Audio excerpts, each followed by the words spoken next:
നമുക്കറിയാം ഇന്ന് ലോകത്ത് പ്രസക്തമായിട്ടുള്ള ഒരു മെഷീനാണ് റോബോട്ട്. ഇൻഡസ്ട്രിയൽ റോബോട്ട്സ് മുതൽ ഇന്ന് ഓപ്പറേഷൻസ് ചെയ്യുന്ന നാനോ റോബോട്ടിക്സ് വരെ ഇന്ന് എത്തി നിൽക്കുന്നു നമ്മൾ. നിങ്ങൾ എപ്പോഴെങ്കിലും ചിന്തിച്ചിട്ടുണ്ടോ എങ്ങനെയാണ് ഈ റോബോട്ടുകൾ മനുഷ്യൻ്റെ ഭാഷ മനസ്സിലാക്കുന്നത്? ആ ഒരു കാര്യമാണ് ഇന്ന് നമ്മൾ ഈ വീഡിയോയിൽ എക്സ്പ്ലെയിൻ ചെയ്യാൻ പോകുന്നത്. കൂടാതെ നിങ്ങൾക്ക് അലക്സ, സിരി, ഗൂഗിൾ പോലത്തെ ഹോം അസിസ്റ്റൻറ്റുകൾ എങ്ങനെയാണ് അവർ നിങ്ങളുടെ ഭാഷ മനസ്സിലാക്കി അതിനനുസരിച്ച് റെസ്പോണ്ട് ചെയ്യുന്നത് എന്നതുകൂടി നിങ്ങൾക്ക് മനസ്സിലാവും. സോ നമുക്ക് വീഡിയോയിലോട്ട് പോകാം.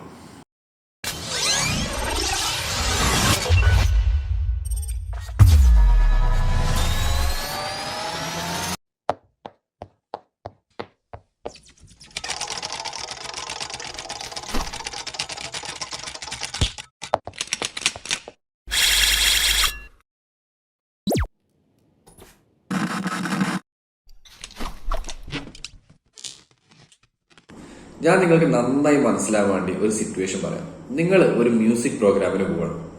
അവിടെ നിങ്ങളൊരു മ്യൂസിക് കേൾക്കുന്നു. നിങ്ങളുടെ ചെവി ആ മ്യൂസിക് റിസീവ് ചെയ്ത് ബ്രെയിനിലോട്ട് എത്തുന്നു. നിങ്ങൾ ആ പാട്ട് മനസ്സിലാക്കുന്നു, അതുപോലെ തന്നെ അതിൽ ലിറിക്സും മനസ്സിലാക്കുന്നു. ഏകദേശം ഇതുപോലെ തന്നെയാണ് റോബോട്ട്സുകളും കാര്യങ്ങളും മനസ്സിലാക്കുന്നത്.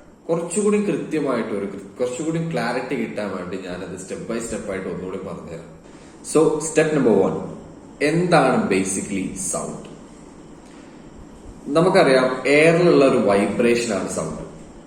ഈ വൈബ്രേഷനെയാണ് നമ്മുടെ ചെവി റിസീവ് ചെയ്ത് അത് ഇലക്ട്രിക്കൽ സിഗ്നൽ ആക്കി മാറ്റി ബ്രെയിനിലോട്ട് കൊടുക്കുന്നത്. പക്ഷെ നമ്മുടെ റോബോട്ടിന്റെ കേസിൽ വരുമ്പോൾ ചെവിക്ക് പകരം മൈക്രോഫോണാണ്. സ്റ്റെപ്പ് നമ്പർ 2, ഈ സൗണ്ട് വേവ്സിനെ മൈക്രോഫോൺ റിസീവ് ചെയ്ത് അത് ഡിജിറ്റൽ സിഗ്നലിലേക്ക് ആക്കി മാറ്റുന്നു. എന്നിട്ട് അത് ഓരോ നമ്പേഴ്സ് ആയിട്ട് കൺവേർട്ട് ചെയ്യുന്നു. നമ്പേഴ്സ് എന്ന് പറയുമ്പോൾ ഇപ്പൊ നമ്മൾ ഹായ് എന്ന് പറയുമ്പോൾ അത് ഒരു നമ്പറിലേക്ക് കൺവേർട്ട് ആയി 0.5, 0.25, -0.3 എന്നുള്ള രീതിയിലേക്ക് വരും. സ്റ്റെപ്പ് നമ്പർ 3, സൗണ്ടിൽ പാറ്റേൺ കണ്ടെത്തുക. റോബോട്ടുകൾ ഒരു ട്രിക്ക് ഉപയോഗിക്കുന്നുണ്ട്. ഒരു അൽഗോരിതമായ ഫോറിയർ ട്രാൻസ്ഫോംസ് എന്ന ഒരു കോഡ് ഉപയോഗിച്ചിട്ടാണ് ആ സൗണ്ട് വേവ്സിനെ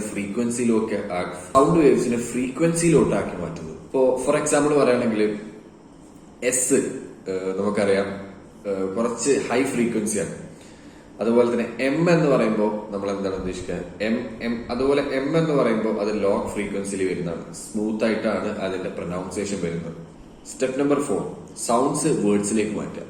റോബോട്ട്സ് ഈ മൈക്രോഫോണിലൂടെ റിസീവ് ചെയ്യുന്ന ഈ ഒരു സിഗ്നല് അവരുടെ ഡിക്ഷണറിയിൽ, അവരുടെ റെക്കോർഡഡ് ആയിട്ടുള്ള ഡിക്ഷണറിയിൽ അങ്ങനത്തെ വേർഡ്സ് ഉണ്ടോ നോക്കും. ഫോർ എക്സാമ്പിൾ ആയി കഴിഞ്ഞാൽ അവർ സ്പീച്ച് റെക്കഗ്നിഷൻ എന്നൊരു മെത്തേഡ് യൂസ് ചെയ്തിട്ടാണ് അതൊക്കെ ചെയ്യുന്നത്. ഫോർ എക്സാമ്പിൾ ഹായ് എന്നുള്ള HI എന്ന് പറയുന്ന വേർഡ് നമ്മൾ യൂസ് ചെയ്യുമ്പോൾ അത് അവരിലേക്ക് വരുമ്പോൾ HAI എന്നായിരിക്കും, H+AI.